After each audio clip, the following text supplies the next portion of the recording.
자, 이제 2장 납세무와 과세 환급이 나오는데 경향문서를 한번 보시면 한 문제는 무조건 나오죠. 회계사 세무사 거의 나온다고 보시면 되고, 뭐 연도별로 보시면 3문제 나오는 해도 있네요. 회계사 시험 쪽에서. 회계사 5문제니까. 그래서 세무사는 2문제 정도 일반적으로 나온다고 보시면 되니까, 아까도 얘기했지만 우리가 뭐 시간이 없다 하면 한 장만 해야지 2장을 하는 게 제일 효율적이다라고 보시면 되는데, 뭐 2장은 담고 있는 내용은 상당히 많긴 합니다. 어쨌든 효율적인 건 2장이다. 담고 있는 내용은 납세무라고 하는 게 1절에 나오고 있고요. 그 다음에 수정신고, 경정청구, 기한후신고 이런 게 있고, 뭐 이름은 들어봤죠. 가산세도 들어가 있네요. 가산세, 그 다음에 국세 환급 이런 게. 회계사 쪽은 이제 가산세가 출제가 됐잖아요, 작년에. 그죠? 그래서 뭐 가산세는 또 나온다는 아닐 거야. 근데 물론 가산세 쪽에 개정된 사항도 좀 2가지 정도 있는데, 그래서 그런 것들 위주로 보시면 될 것 같고, 나머지 위주로 정리하시면 될 것 같고요. 뭐 세무사 쪽에서는 제적기간 나왔으니까 그 외의 것들 위주로 이제 같은 거 연달아 나오진 않으니까요. 그런 것도 좀 참조하시면 될 것 같습니다. 자, 넘기시면 납세 의무에 대한 얘기가 먼저 나오죠. 1절에 납세 의무. 자, 납세 의무라고 하는 거는 세금의 일생이라고 하는 일생. 세금은 처음에 생겨났다가 생겨나긴 했는데 금액은 아직 몰라. 그랬다가 이제 금액이 확정된 다음에 그 금액을 내면 그러면 이제 소멸되는 걸로 가는 거죠. 성립, 확정, 소멸. 이런 과정, 일련의 과정을 보는 게 납세무다. 외울 게 좀 많이 있어요. 납세무는.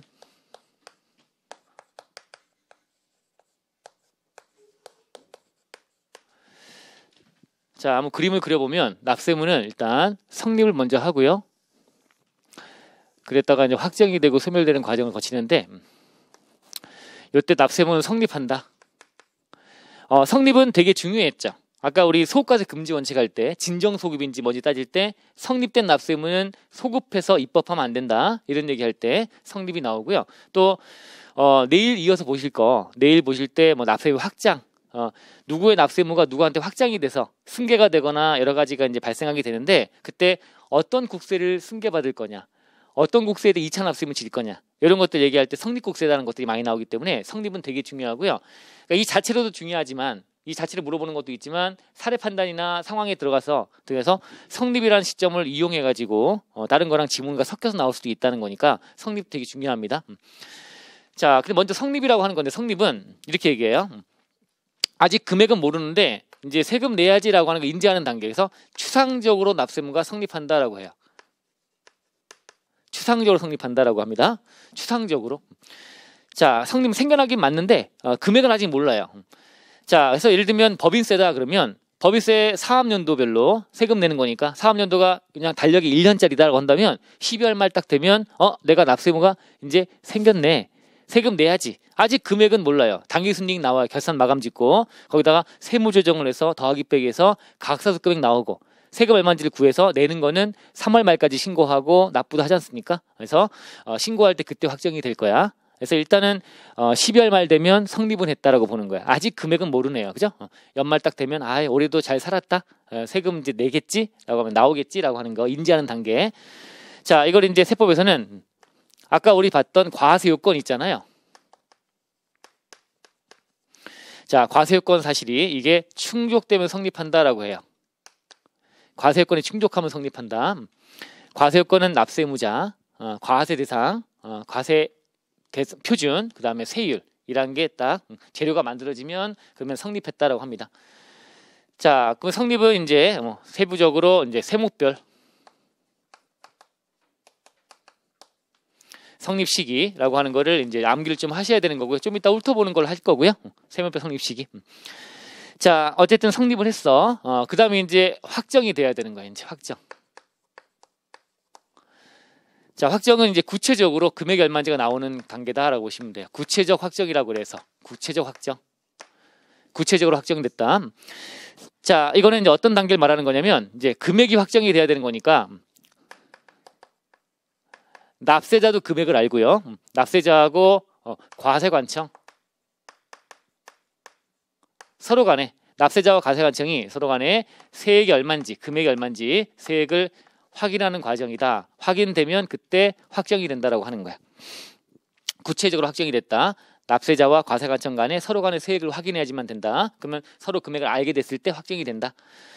자, 근데 이 확정을 시킬 수 있는 권한, 이게 이른바 아까 잠깐 얘기했던 부가권, 우리 국세 부가의 원칙이라고 하는 게 납세자와 과세관청이 둘 다 지켜야 된다. 세법 적용의 원칙은 과세관청만 지키면 된다. 이제 부가란 말이 나오는데 그건 뒤에 또 정리하시면 되고, 어쨌든 성립한 납세에 대해서 확정시키는 권한이 부가권이라고 하는 거고요. 자, 이 부가하는 어떤 권한, 확정권이라고 하는 거를 대다수의 세목들은 다 납세자가 스스로가 확정짓는 걸로 하고 있어요. 신고를 통해서. 그래서 이제 구분 한번 해보시면 여기다가 확정 관련해서 구분해서, 자, 둘로 구분합니다. 먼저 신고 납부 세목이라는 게 있어요. 세금 중에 다 대다수가 다 신고 납부 세목이야. 신고 납부 세목. 자, 신고 납부 세목에 대해서는 이제 확정권자가 누구냐면 납세자예요. 납세자가 세액을 확인하는 확정권을 갖고 있다. 확정권자가 납세자인 게 신고 납부 세목. 자, 그러면 이제 확정권자가 납세자가 신고 납부 세목은 신고를 하면 그때 확정이 되겠죠? 자, 그래서 확정되는 시기는 신고 시, 이때 확정이 된다고 하는 거예요. 자, 일단 납세자가 얼마 세금 나오는지를 신고서 만들겠죠? 그러면 내 세금 얼마인지를 알고 있는 거죠? 신고서를 세무서에 제출하게 되면 세무서도 이제 알게 되니까 둘 다 금액을 알게 됐잖아요. 신고 시. 그러니까 정확히 말하면 언제야? 신고서 제출하는 때. 신고 제출하면 그때 제출받은 세무서도 알게 됐으니까 그때로 보시면 돼요. 근데 법전에는 신고시라고 돼 있죠. 신고시 그때 확정이 된다. 자, 그러면 신고납부 세목이 대다수고요. 얘들은 납세자가 확정권자인데 납세자가 스스로가 확정권을 포기한 거야. 신고 안 해버렸네요. 그럼 어떻게 해요? 가만두면 안 되겠죠? 그래서 이때 만약에 신고납부 세목인데 플러스 얘가 이제 신고를 만약에 안 했다라고 한다면, 신고 안 했다. 그럼 2차적으로 이제 과세관청에서 확정을 지어야 되겠죠? 어쩔 수 없죠. 얘가 신고 안 했으니까 조사 통해서. 그래서 이때 이제 과세관청이 다시 확정권자가 돼버리는 거죠. 이제 신고 안 해버리면 이렇게 되는 경우 있을 거고요. 그 다음에 말 그대로 정부부가 세목이야.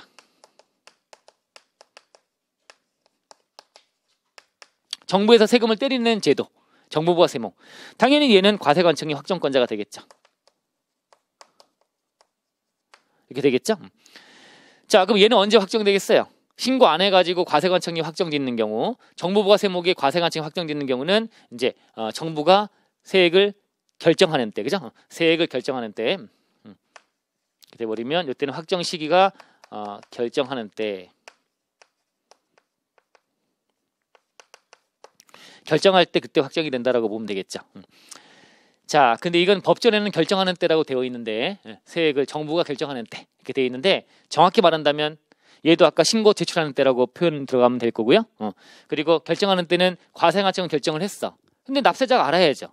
그죠? 그러면 이제 뭘 띄워? 납부고지서. 납세고지란 말이 표현이 납부고지서 발송을 하면, 그죠? 그러면 그때 받아가지고 이제 그때 세액을 확인해 보면 이제 납세자 알게 되는 거니까, 정확히 말하면 결정하는 때라고 하는 거는 뭘로 하면 돼요? 납부고지서 이제 도달시 받아야죠. 결정해서 발송하면 그때 받으면 이제 도달해서 딱 뜯어보면 아, 세액이 1,000만 원이구나 알게 되는 거니까 도달시, 납부고지 도달시, 이때 확정이 된다라고 보는 게 더 정확하겠죠. 근데 법전에는 이렇게 표현되어 있고 이렇게 나오기도 하고 이렇게 나오기도 하고 시험에는. 자, 그러면 세금을 좀 구분해 보면 옛날에는 신고납부 세목과 정부부가 세목이 거의 반반 정도가 돼서 저 공부할 때는, 그래서 뭘 외울까? 선택해서 이거 외우든가 이거 외우든가, 외워라, 앞잡아서 외워라 이렇게 했었는데, 지금은 뭐 거의 다가 신고납부 세목으로 다 바뀌어가지고요. 정부부가 세목은 지금 딱 두 가지만 남아있다는 거예요. 정부부가 세목은 자, 얘가 상증세, 상속세, 증여세, 상증세하고요. 그 다음에 종부세. 이 두 가지가 정부부가 세목으로 지금 남아있는 거야. 상증세와 종부세가, 이 두 가지가 정부부가 세목이다라고 되어 있고요.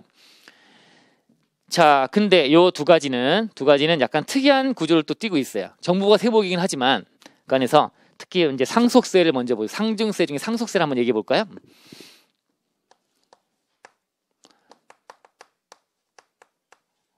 상속세는, 자, 얘는 이제 성립을 언제 하냐면, 우리 아까 이제 법인세 그러면 12월 말 되면 성립한다고 했는데, 그 기간과세국세는 기간이 끝나면 성립하는 걸로 되어 있고요. 좀 이따가 구체적으로 보시고요. 이런 행위세, 상속세 이런 것들은 상속을 개시하는 때, 상속, 누가 아버지가 돌아가셨다는 거야. 그러면 그때 슬프죠? 슬프긴 한데 아버지가 돌아가시면 남긴 게 얼마나 되지? 라고 하는 것도 판단해보고 이제 상속하는 세금이 있는데? 라고 하는 인지하는 단계가 됐잖아요. 그래서 상속을 개시하는 때. 상속 개시. 이때 상속 개시했어요. 갑이란 자가 이제 사망해서 상속 개시가 되면 이때 성립하는 걸로 해요. 상속 개시하는 때 성립하는 거고요. 자, 그러면 이거에 대해서 정부부가 세목이니까 세금을 정부가 때려야 될 거 아닙니까? 근데 이 돌아가신 분이 남긴 재산을 세무서가 일일이 알아내가지고 확인해서 결정짓는 과정이 상당히 이게 힘든 거야. 그래서 일단은 먼저 이 납세자인, 누가 납세자냐면 상속세는 상속을 받은 상속인들이 납세자가 되는 거거든요. 납세무자가. 그러면 상속인들이 신고를 먼저 하래요. 그 신고서 받아가지고 거기다가 각색을 해가지고 잘못된 걸 바로잡겠다라고 하는 거야. 신고 의무를 부여하는 거야. 특이하죠?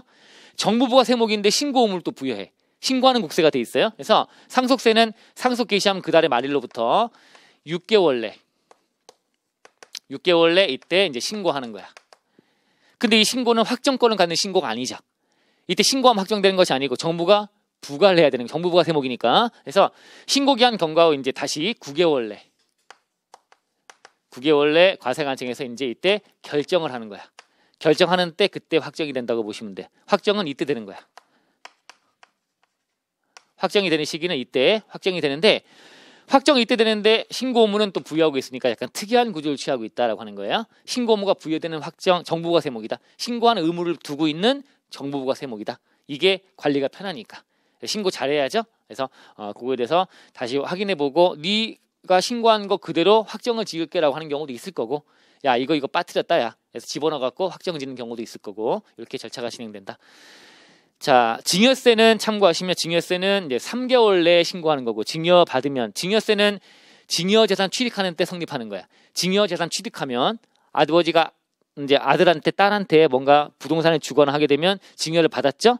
증여받은 재산을 취득하게 됐죠? 그때 증여세 납세액을 성립하는 거고요. 그럼 그 달의 말일부터 3개월 내 신고하고요. 3개월, 그리고 6개월 내에 결정하고요. 기간이 좀 짧죠? 상속세는 좀 더 길고, 증여세는 한 건 바이 건으로 하다 보니까 확인할 때 좀 시간이 좀 많이 필요하지 않기 때문에 짧게 진행이 되는 거예요. 3개월, 6개월로. 얘는 6개월, 9개월 이렇게 돼 있다라고 보시면 돼요. 참고하시고요. 자, 그리고 또 종부세라는 것도 정부가 세목인데, 종부세도 좀 특이해요. 종합부동산세. 종부세도 올해도 뭐 개정이 되고 또 이슈가 많이 되고 뭐 뉴스 매일 나오고 막 그런 거잖아요. 종부세, 종합부동산세. 그래서 종부세 내고 계신가요? 여러분 가정에서는 부자죠. 부유세 대명사예요. 종부세가. 그래서 뭐 그냥 부자들이 내는 거다라고 생각하시면 되는 거고요. 주택도 고가의 주택이 돼. 종부세가 뭐 낸다 그래서 또 뭐 부담이 뭐 금액이 약간 살짝 넘어가면 세금이 거의 걱정이 없는데, 금액이 좀 많이 넘어가는, 내가 지금 살고 있는 아파트가 뭐 20억 되고 30억 되고 막 이렇게 하게 되면 어마어마한 세부담을 지는 거죠. 한 30억, 40억 돼 버리면 막 1년에 한 3, 4천만 원 이상씩 내는 거고, 지금 개정되는 세법에 따르면 더 많이 내는 걸로 돼서 그만 4, 5천만 원씩 많이 낸다고 친다면, 그죠? 10년이면 5억 내는 거 아닙니까? 그죠? 어마어마한 부담이 되는 거죠. 그죠? 근데 문제가 많이 있다라고 지적을 많이 받고 있지만, 계속적으로 이제 집값 잡겠다고 해서 종부세 부담을 막 키우고, 보유세, 보유하지 못하게 하려고. 그러다 보니까 이제 보유를 못하니까 어떻게 해? 이제 팔아야 되겠죠? 팔려고 했더니 세금이 또 많이 나와, 양도세가. 그러니까 팔지도 못하고 보유하기도 못하고. 그러니까 다들 뭘 해요? 증여해버리죠. 그죠? 그래서 강남의 부자들은 지금 다 증여해버리니까 집값 잡겠다고 하는 게 의미가 없어. 팔려고 내놔야, 수요 공급에 따라서 집값을 팔겠다고 내놔야지 집값이 떨어지겠죠. 사는 쪽보다 파는 쪽이 많아야. 그죠? 그래야 가격이 떨어지게 마련인데, 팔겠다는 거 아니라 증여를 해버리니까, 집이 내가 투기 목적으로 아파트를 세 채 갖고 있었는데 에라 안 되겠다. 어차피 아들 딸한테 줄 거 아들한테 딸한테 줘버리면, 그러면 파는 게 아니니까 집에 매물로 나오지 않기 때문에 집값 떨어지지 않겠죠. 그죠? 그러게 되니까 실익이 별로 없고, 그래서 실효성이 떨어지는 정책을 막 피고 있다, 이런 지적을 많이 받고 있고, 물론 역사가 판단해주고 하겠지만 어쨌든 종부세라고 하는 세금. 자, 이거는 이제 보유세인데요. 보유세가 두 개야. 재산세가 있고 종부세가 있어.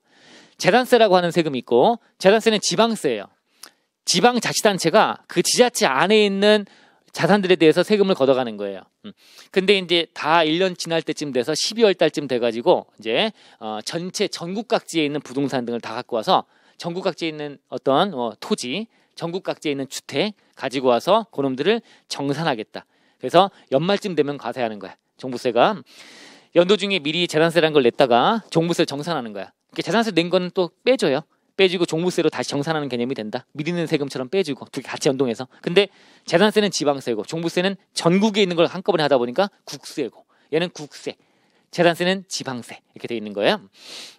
자, 그럼 종부세라는 세금은 보유세다 보니까 보유하는 자가 세금 내는데 이 집이나 이런 토지나 이런 것들에 대한 소유자는 자꾸 변동될 수 있지 않습니까? 그래서 과세되는 시기를 정해놓은 거야. 그게 이제 기준 시기를 정해놨는데 그게 매년 6월 1일이에요. 6월 1일. 그러면 갑이 을에게, 을이 병에게 사고 팔고 했을 때 6월 1일 현재 보유하는 자가 세금 내는 게 종부세야. 6월 1일 현재 보유세. 이걸 뭐 보유기간별로 쪼개갖고 안분하고 적수계산하고 이런 거 못하겠다는 거야. 그거 하지 말고 그냥 6월 1일자. 정확히는 6월 1일 밤 12시예요. 그럼 6월 1일에 갑에서 을로 소유권 넘어가게 되면 누가 내는 거야? 12시에는 누가 보유하고 있어요? 6월 1일 현재 잔금 치르고 소유권 등기하고 넘어간 거야. 6월 1일 날 갑이 을에게 팔았어. 그러면 을이 내는 거지. 이제 을이 12시 현재 밤 12시에 을이 보유하는 거니까 이렇게. 자, 그러면 이제 날짜가 6월 1일, 요 날짜 6월 1일자 이때 납세무가 성립한 걸로 봐버려요. 종부세는 성립. 6월 1일 과세 기준일 날 성립하는 걸로 보고요.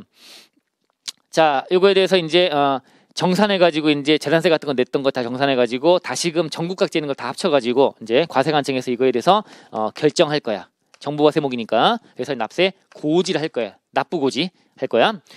고지서에 이제 적힌 금액을 이때 달력에 12월 1일부터 12월 15일까지 요 사이에 요거를 내면 되는 거야. 납기가 15일로 정해져 있는 거야. 12월 15일로. 딱 정해져 있어. 12월 1일부터 15일 사이 내는 거야. 그래서 날라온 대로 내면 되는 거야. 이게 정부부가 세목. 결정해서 고지가 된 대로 난 내면 되는 거야. 자, 그런데 옛날에는 종부세가 원래 처음에 정부가 세목이었다가 이제 신고납부 세목으로 바뀌었었어요. 과거에. 신고납부하는 걸로. 바꿨는데 신고납부로 바꿔놨는데 알고 봤더니 이게 종부세는 그냥 자산에 대한 어떤 가액평가해가지고 나온 대로 거기다가 뭐 공정시장 가격 정해가지고 거기다가 세율 때려갖고 세금 내는 건데 누구나가 내는 게 똑같은 거야. 다른 세금을 뭐 틀리게 낼 수 없는 거죠. 그러다 보니까 야, 어차피 신고납부를 하게끔 불편하게 하지 말고 그냥 때리자. 정부에서. 정부가 세목이 돼 있는 거야. 그런데 종부세 안에서는 종부세가 뭔가 보유하고 있는 부동산 같은 것들이 합산할 때 배제가 되는 것들도 있고 막 여러 가지가 있어요. 합산 배제되는 거 신고도 하래. 어떤 날짜 정해서. 그런 것들이 있다 보니까 이때 날라왔는데 이게 내가 볼 때는 합산 배제가 돼야 되는 건데 넣은 거야. 잘못되어 있는 고지서가 날라올 수 있는 거예요. 그러면 그때는 네가 신고해 라고 하는 거야. 날라오면 내면 되는데 그게 불만이면 네가 신고도 해봐. 우리가 확인 한번 해볼게 라고 하는 걸로 하고 있어요. 그래서 신고를 하는데 그게 특이한 게 그러면 이때 결정해서 고지하면 이 정부부가 세목이니까 이때 결정할 때 이때 확정되는 걸로 보면 되는 거야. 확정 시기가 정부부가 세목이니까 확정되는 시기는 결정하는 때니까 이때야. 이때로 보면 되는데 고지됐는데 봤더니 12월 1일부터 15일 사이에 이때 내야 되는데 나는 마음에 안 들어. 나는 다른 거야 세금이. 그러면 이때 뭘 할 수 있다? 신고도 할 수 있습니다. 신고 가능해요. 신고하면 신고납부 세목으로 바뀌어버리는 거야. 아셨죠? 신고 특이한 거죠. 다 특이해. 정부부가 세목이지만 얘는 상속세는 신고도 하래요. 특이한 거죠. 100% 때리는 것이 아니라 신고도 하라고 하고 있고 그 종부세는 정부가 세목이었으나 고지 이후에 납기 이 사이에 15일 동안에 신고하면 받아줄게가 돼 있으니까 신고납부세는 바뀌는 거야. 이게 시험 문제 어떻게 틀리는 지문 나올까요? 특이한 거야. 말도 안 되는 지문 만들어 시험에 나와요. 그래서 종부세는 결정해서 고지가 있기 전에 신고가 있다면 신고납부세로 바뀐다. 신고 있으면 신고할 때 그때 확정되는 걸 한다. 뭐라고? 고지하기 전에 신고하면 이란 말도 안 되는 지문이 나오는 거죠. 이 구조를 안다면 고지한 뒤에 신고하는 거야. 신고가 고지보다 빠를 수는 없어요. 고지가 날라왔고 신고는 언제밖에 안 되는 거니까 12월 1일부터 15일 사이만 신고할 수 있는 거니까 고지 전에 신고할 수는 없는데 고지 전에 신고가 있다면 인정한다라고 하는 거. 물론 신고 있으면 인정한다는 건 맞는데 시기를 그죠? 이때 이전에 신고할 수는 없는 거야. 그래서 그게 틀린 지문으로 출제가 됩니다. 그래서 아셨죠? 그래서 이때 신고가 있으면 신고납부세가 바뀐다. 이때 고지한 건 찢어버리면 된다. 이렇게 돼 있는 거고요. 이게 신고가 없다면 그대로 되는 거다라고 보시면 돼요.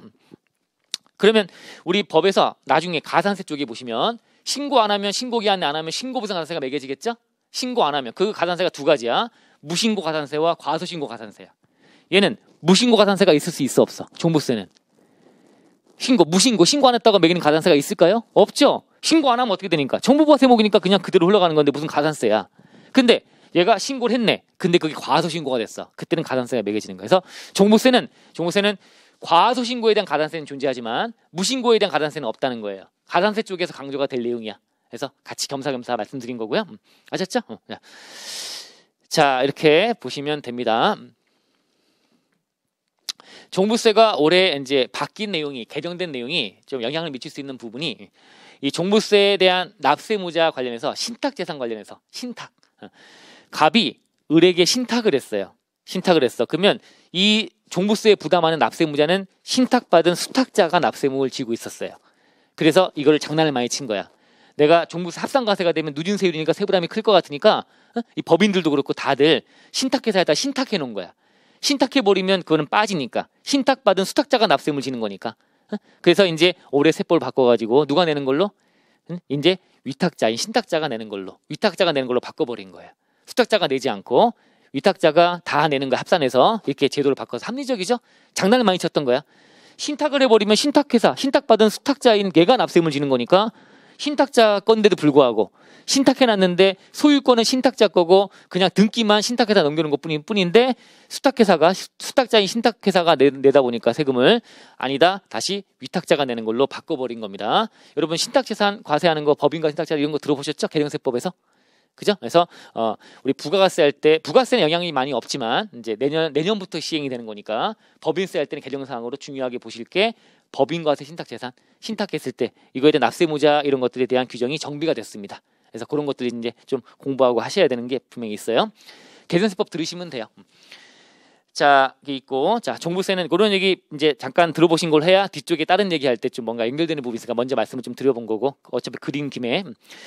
자, 이런 특이한 게 상속세, 증여세, 종부세 이런 것들이 정부부가 세목이다라고 보시면 되는 거예요. 자, 그리고 나서 이제 확정된 다음에 그 다음에 이제 소멸하겠죠? 소멸. 성립 확정 소멸. 소멸. 이 소멸이라고 하는 거는 이제 언제 소멸되느냐라고 하는 거를 이제 잠깐 적어보면 일단 언제 소멸되겠어요? 납부하면 소멸되겠 납부? 세금 내면 소멸되는 거죠? 납부 시 소멸되는 거야.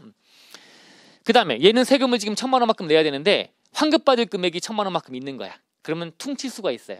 퉁치는 게 이제 이게 충당이라고 하는 거야. 충당. 낼 금액 1,000만 원, 돌려받을 환급받을 금액 1,000만 원이면 둘을 까버리겠다라고 하는 거잖아요. 그러면 얘는 낸 거랑 똑같은 거지.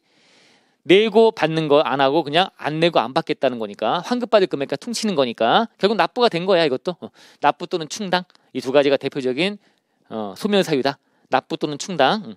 충당은 환급이라는 제도에서 보시면 되고요. 이제 환급 뒤에 나오니까 납부 충당. 자, 또 소멸된 사유가 있어요. 이게 이제 부가취소가 있어요. 이제 부가취소. 부가한 거를 취소하겠다는 거야. 부가취소는 소멸 사유예요. 부가취소는 어떤 개념이냐면, 자, 과거에 성립했었죠. 그죠? 그리고 와서 이제 확정이 된 상태에서 쭉 흘러가서 납부가 돼야 되는데 이제 뭔가 다툼이 있어갖고 알고 봤더니 이게 성립조차 안 한 거였어. 즉 성립의 하자가 있었던 거야.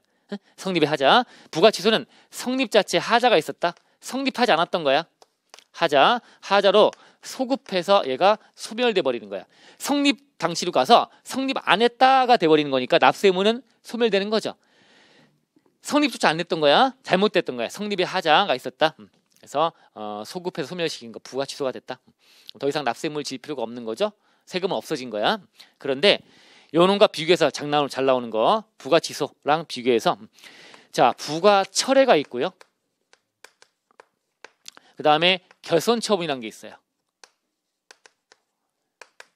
뭐 구체적으로 자세하게 볼 건 아니고요. 그냥 요 지문만 아시면 되는데 부가철회는 성립은 했어. 유효해. 성립은 했어. 자, 근데 이거에 대해서 부가에서 확정 짓는 과정에서 확정이 안 된 거야. 성립은 유효해요. 얘는 성립의 하자야. 그러니까 성립조차 안 된 거니까 납세의무가 소멸되는 건 맞지만 부가철회는 성립은 했는데 확정 지으려고 이제 해서 고지서 발송을 하고 도달해야 되는데 고지서 보내려고 했더니 송달 받을 자한테 고지서를 못 보내겠는 거야. 주소 등이 확인이 안 되고 아예. 그래서 아예 못 보내게 된 거야. 그러면 확정을 지을 수가 없지 않습니까? 그래서 일단 잠시 유보하고 있는 상태야. 결손처분은 성립은 했어요. 똑같이. 그리고 해서 얘가 성립했고 플러스 확정까지 된 거야. 확정됐고요. 확정된 납세무에 대해서 이제 징수해서 세금을 걷어가면 되는데 이게 재산도 없고 아무것도 없어갖고 세금 못 내고 있고 얘가 그러면 국가도 대손 처리하는 거야. 개손 처분은 대손 처리하는 거야. 국가가 대손 떤 거야. 여러분 알다시피 대손 떨었는데 상대방이 돈을 갚으면 어떻게 돼? 받아야죠. 받을 수 있어 없어? 대손 처리했다가 회수가 되는 경우도 있어 없어? 있을 수 있잖아요. 그러니까 이 세금이 없어진 거야? 없어진 건 아니야. 일단은 결손 떨어놨어요. 근데 상대방이 재산을 이제 없는 줄 알았는데 나중에 업무하다 보니까 확인된 거야. 찾아낸 거지 재산을. 그러면 그 재산 갖고 세금을 걷어갈 수 있는 겁니다. 일단은 대손 떨어놨지만 천년만년 계속 받겠다고 하는 것이 아니라 일단 결손 처분해서 떨어놨으나 상대방의 재산이 발견됐다면 납세 재산이 발견됐다면 그때는 다시 징수할 수 있는 거니까 세금 자체가 없어진 소멸 사유는 아니라는 거야. 둘 다 성립은 됐던 거야. 얘는 성립의 하자고요. 얘는 소급해서 없어진 걸로 보는 게 맞지만 얘는 성립은 된 거 맞기 때문에 잠시 유보하고 있을 뿐. 그래서 얘들은 소멸 사유가 아니다라고 하는 거야. 소멸되는 것이 아니다. 얘 집어넣으면 틀린 지문이야. 부가처리 시 소멸된다. 결손처분이 소멸된다. 아닙니다. 다 나중에 걷어갈 수 있다라고 하는 거야. 세금이 없어진 건 아니다. 일단 기다리고 있는 거다라고 보시면 되는 게 두 가지. 이거 잘 말 문제 두 가지 비교 잘 하시고요. 부가 취소가 소멸 사유다. 자, 그 다음이 이제 제적 기간 만료가 있습니다. 제적 기간 만료. 그 다음에 소멸 시효 완성이라는 게 있어요. 이 다섯 가지가 이제 소멸 사유다라고 하는 거야. 제적 기간 만료와 소멸 시효 완성은 이제 두 가지를 비교해서 잘 보셔야 되는 겁니다. 이 두 가지가 이 중에 제일 중요한 거야. 제적 기간과 소멸 시효. 그 중에 특히 제적 기간. 근데 뭐 아까 우리 봤지만 세무사 쪽은 출제가 됐네요. 그죠? 작년에 제적 기간 가지고 문제가 나왔었고요. 자, 어쨌든 그래서 이런 것들이 이제 소멸 사유다라고 하는 거고요. 구체적으로 좀 나중에 보시면 되는 거고. 자, 이 중에 납부했거나 충당했거나 얘는 납세무가 이제 실현되고 소멸된 거다라고 하는 거고요. 얘는요 못 걷고 끝나버리는 거기 때문에 미실현 상태로 소멸된다라고 해요. 얘는 실현돼서 소멸된 거고 얘는 미실현 상태로 소멸된 거다. 세금을 걷지 못하고 끝나버린 거다. 걷고 끝나는 거다. 걷지 못하고 끝나는 거다. 이렇게 구분해서. 자, 이렇게 해서 이제 전체적인 윤곽을 잡아왔습니다. 그래서 우리가 이제 이어서 보실 거는 이제 성립이라고 하는 거는 대체 세목별로 어떻게 돼 있지라고 하는 내용을 이제 훑어보시면 되는 거고요. 자, 확정은 이걸로 거의 정리가 된 거고, 확정 납세 변경이라는 게 중간에 나오는 것이 잠깐 이제 들어보시면 되는 거고, 말지문에 나오기 때문에. 그다음에 소멸에서는 이런 거 봤으니까 요 두 가지만 열심히 또 비교해서 정리하시면 되는 게 이 납세무에 대한 전반 내용이다 보시면 돼요. 자, 그럼 성립부터 다시 돌아가서 성립. 자, 72페이지 가시면 뭐 간단하게 내기 참 좋아요. 시험 문제.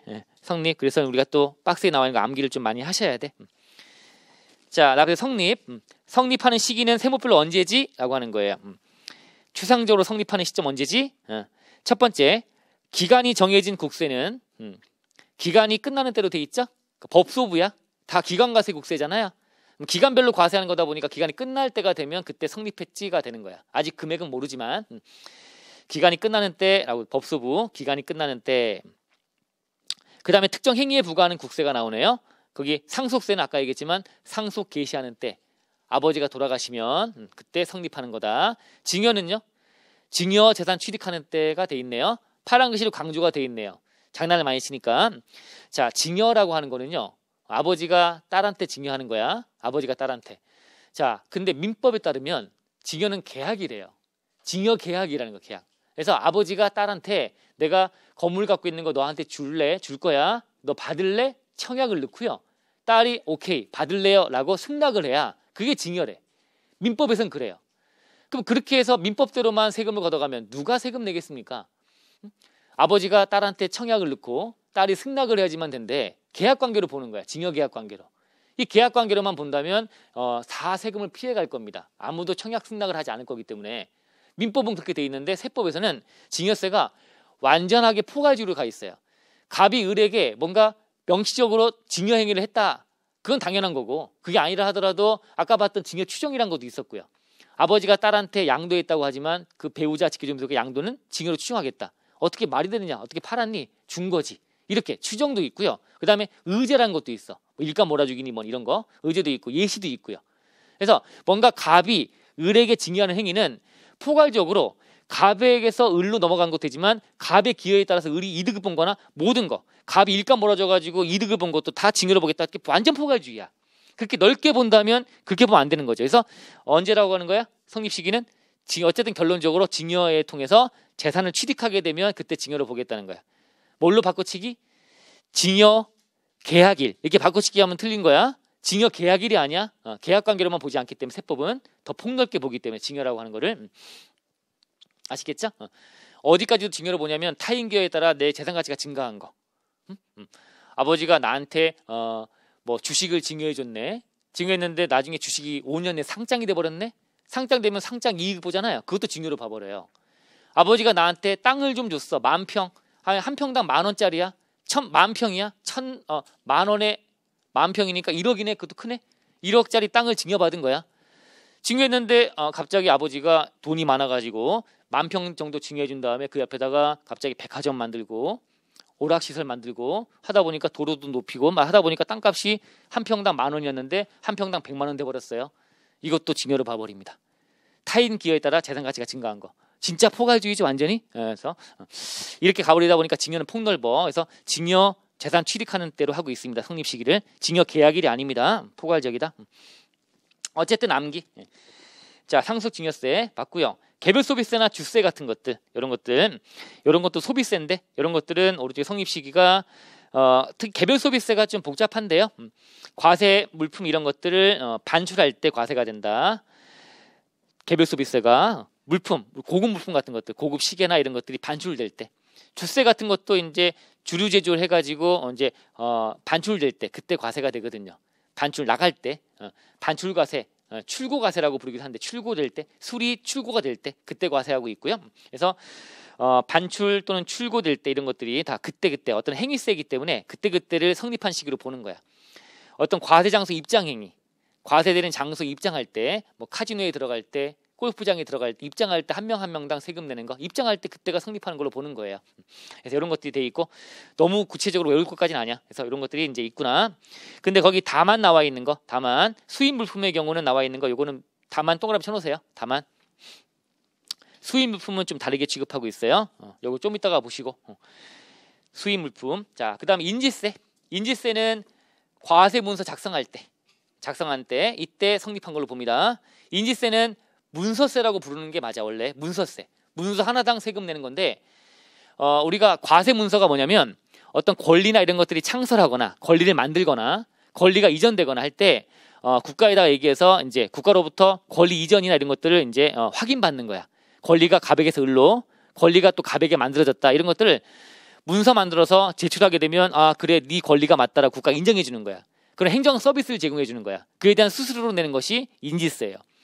그래서 이 문서 작성해서 과세관청에다가 제출할 때 그때 거기 수입인지라고 하는 걸 사가지고 붙여갖고 제출하면 되거든요. 그럼 생각해보세요. 인지세는 과세 문서를 작성을 내가 막 해요. 근데 인지세가 있다는 건 내가 들어본 적은 있어. 세금이 좀 나온다는 거 들어본 적이 있어. 어쨌든 작성을 막 해요. 작성하고 딱 해서 마지막쯤에 가보면 수입인지란이 있고요. 거기에 금액이 적혀 있어요. 수입인지에 10,000원 딱 적혀 있는 거야. 그러면 거기 옆에 가서 10,000원짜리 인지를 사가지고 구청 같은 데서 사가지고 거기다 붙여갖고 제출하게 되면 그러면 끝나는 거야. 그러면 인지세는 성립 언제 해요? 작성한 때. 그리고 확정은 언제 돼? 확정은 과세관청은 일단 알고 있어, 모르고 있어? 알고 있지. 10,000원 적어놨잖아. 그리고 얘가 딱 10,000원을 보는 순간 얘가 10,000원이네. 알았으니까 서로 간의 금액을 확인하게 됐잖아. 그죠? 작성할 때 성립하고, 작성하면 그러면 이제 세금 있는데 거기 인지세 얼마다 적혀 있으니까 과세관청은 이미 알았고, 납세자도 적을 때 거기 금액이 10,000원 적혀 있으니까 알았네? 둘 다 알았네? 그리고 인지 사갖고 붙여 내면 그러면 소멸됐네? 즉 성립과 확정과 소멸이 한날 한시에 같이 이루어지는 게 인지세예요.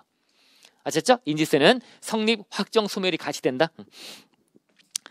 작성할 때 성립과 동시에 확정이 되는 거고요.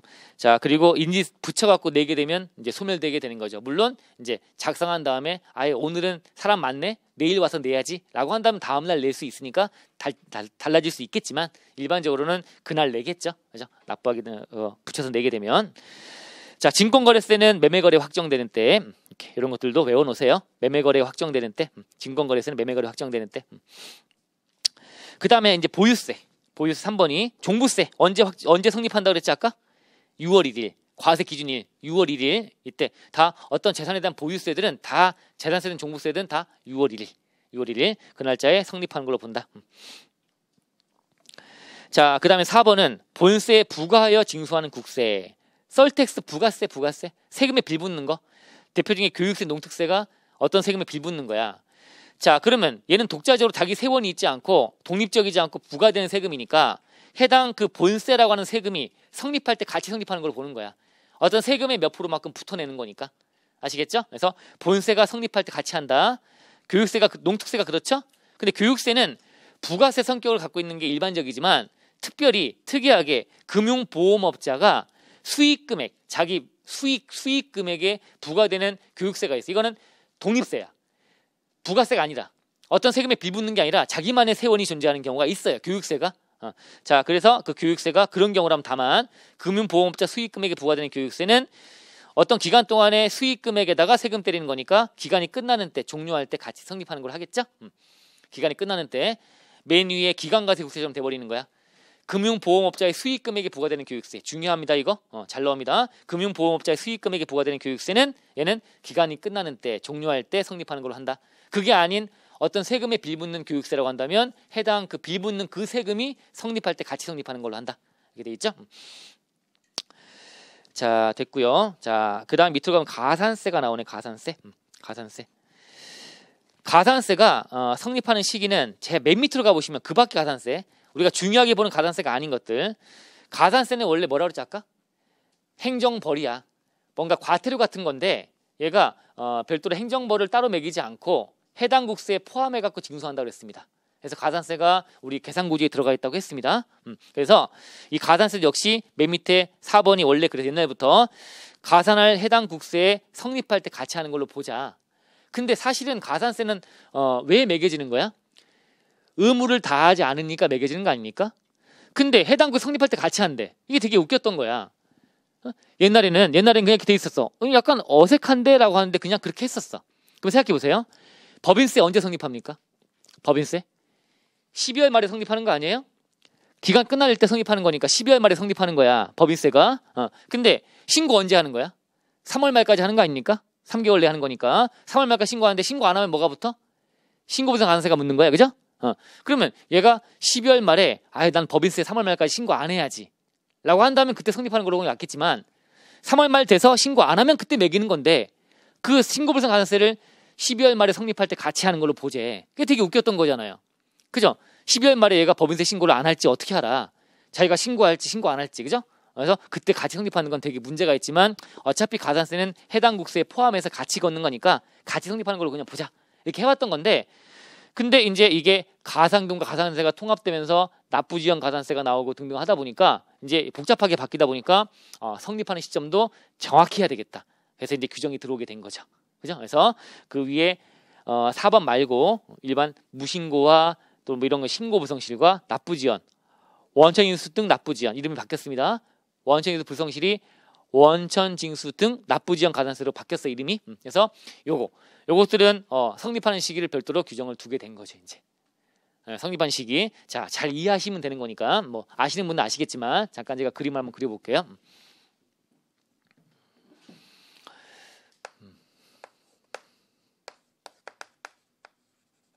가산세 쪽에서 자, 첫 번째가 이제 신고와 납부에 관련된 가산세. 자, 신고 납부에 대한 가산세, 신고 부성실 납부지연 가산세를 말하는 거지. 자, 그러면 이제 자, 얘가 이제 법인세다라고 쳐볼게요. 법인세. 자, 이 법인이 이제 이때 이제 소득이 발생했습니다. 발생한 거에 대해서 이제 법인세 신고 납부를 해야 되는데, 법인세니까 사업연도를 정해줘야 되는데, 예를 들면 뭐 1월 1일부터 12월 말까지가 사업연도래.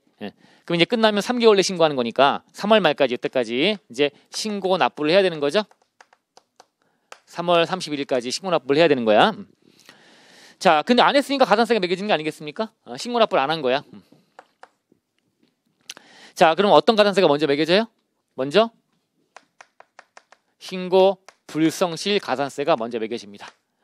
신고 안 한 거에 대한 가산세, 여기에 먼저 매겨지고요. 신고 안 한 거에 대한 가산세. 자, 그러면 신고 안 한 거에 대한 가산세, 무신고 가산세니까 20%만큼 매겨지는 거야. 그럼 가산세의 구체적인 금액을 구하려고 하는 거는 나중에 보시고요. 가산세 뒤에 정리가 되는 거니까. 자, 그러면 이제 신고 안 한 거에 대한 가산세가 매겨지는데, 신고 가산세는, 자, 얘는 성립을 언제 하는 걸로 봐야 될까요? 다 본 다음에 한번 보내볼까요?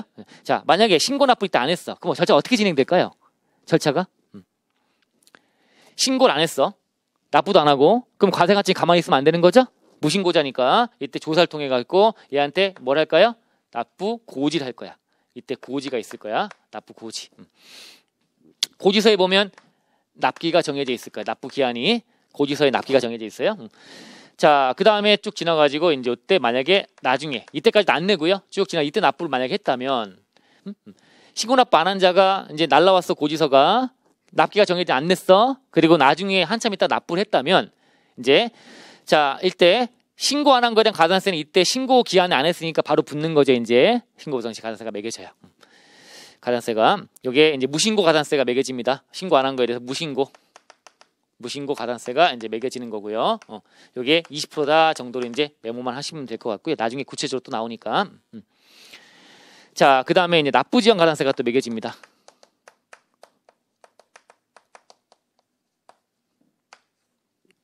납부 지연 가산세, 납부 안 한 거에 대한 가산세.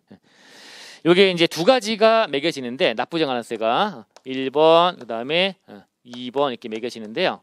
자, 먼저 첫 번째 거. 납부 지연 가산세 첫 번째 거. 자, 일단 얘는 이제 법정 납부 기한이 지났죠. 지나게 되면 이제 이때 납부 안 한 거에 대해서 미납세액이 있을 거야. 미달 납부 아니면 전체 다 안 낸 거니까 전체가 미납세액이 되겠죠. 미납세액에다가 곱하기 하루하루 매겨집니다. 가산세가 하루하루 10만 분의 25죠. 10만 분의 25. 그래서 미납세액에다가 이제 기간을 정해갖고요. 기간별로 해서 하루하루 지날 때마다 더해져 가지고 곱하기 하루하루 10만 분의 25만큼의 가산세가 매겨진다라고 보시면 돼요. 이게 납부 지연 가산세 첫 번째. 미납세액의 이제 기간별로 이때 납부 안 한 거에 대해서 법으로 정한 납부 기한, 납기 경과하게 되면 하루하루 10만 분의 25가 매겨진다.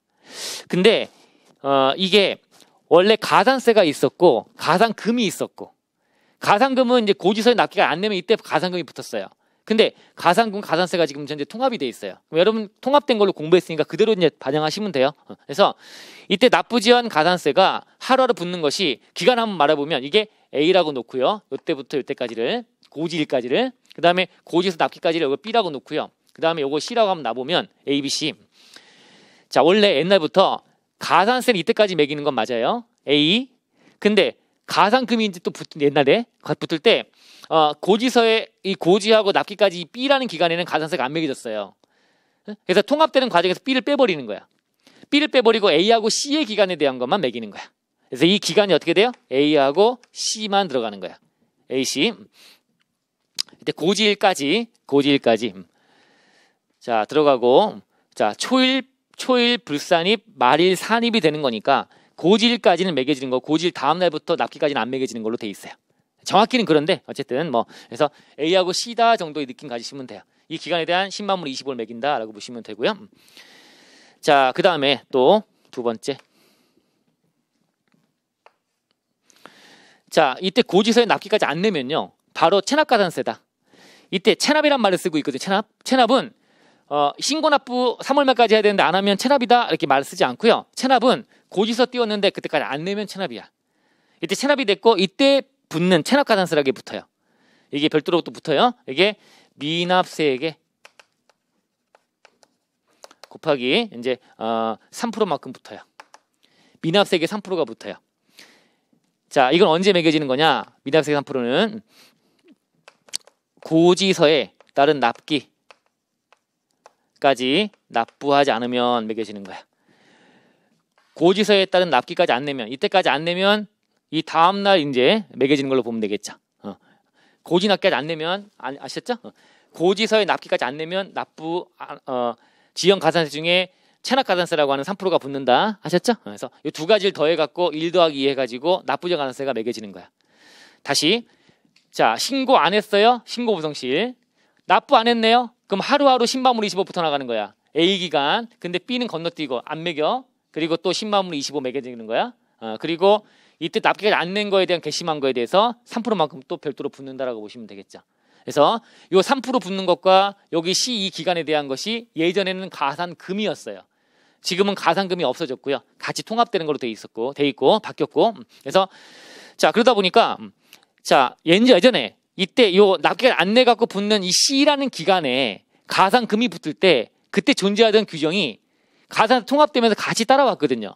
그래서 여기다 얹어가지고 요거에 대해서 얹어가지고 이 C라는 기간, C의 요 기간, 요거에 대한 거는 예전에 가산금 규정이 있던 걸 그대로 준용해가지고 얘가 두 가지 맥스 기간이 이 기간 일수가 5년을 넘지 못하게 하겠다. 맥스 5년이에요. 요 C라는 기간은 5년 넘지 못하게 하겠다는 거야. 5년간만 매기겠다. 만약에 5년 지나버리면 5년으로 끝이야. 기간 계산할 때 C는 5년이 끝이야. 자, 그 다음에 체납국세. 체납하고 있는 국세가 이게 100만 원 미만이면 미만 C는 이때는 매기지 않는다라고 되어 있습니다. 체납한 국세가 100만 원 미만이면 C는 안 매긴다는 거야. A는 매기지만 C는 안 매겨. 이 C라는 거는 C는 5년이 맥시멈이고 그 다음에 체납한 국세가 100만 원 미만이면 매기지 않겠다가 되어 있는 거예요. 여기에 신고납부에 대한 가산세야. 지금 현재 다시 신고 기한 내 신고 안 하면 신고 부성실, 납부 안 하면 납부지연 가산세, 하루하루 10만분의 25, B 건너뛰고 요거. 근데 이 C에 대해서는 별도로 가지고 와서 이렇게 돼 있고, 그리고 납기까지 안 내면 바로 3%가 또 붙는다라고 보시면 되는 거야. 그죠? 가산 체계. 자, 그럼 요거에 대해서 이제 성립 시기가 언제냐? 과거에는 신고나 납부에 대한 거나 다 이때 해당 국세가 성립할 때 12월 말에 같이 성립하는 걸 봐버렸는데, 이제 이렇게 지역적으로 이제 구체적인 규정이 나오다 보니까 이거에 대한 올바른 성립 시기를 만들어줘야죠. 자, 성립 언제 하느냐? 요 신고부상을 언제 성립하는 거예요? 성립.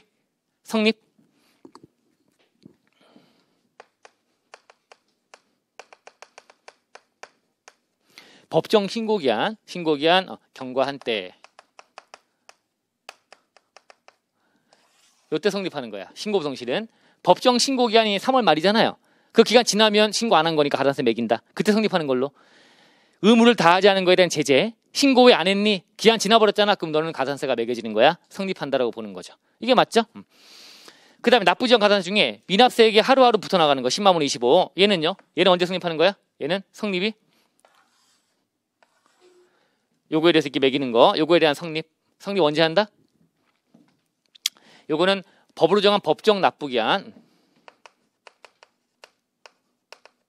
납기라고 줄여 쓸게. 법정 납기 경과 후.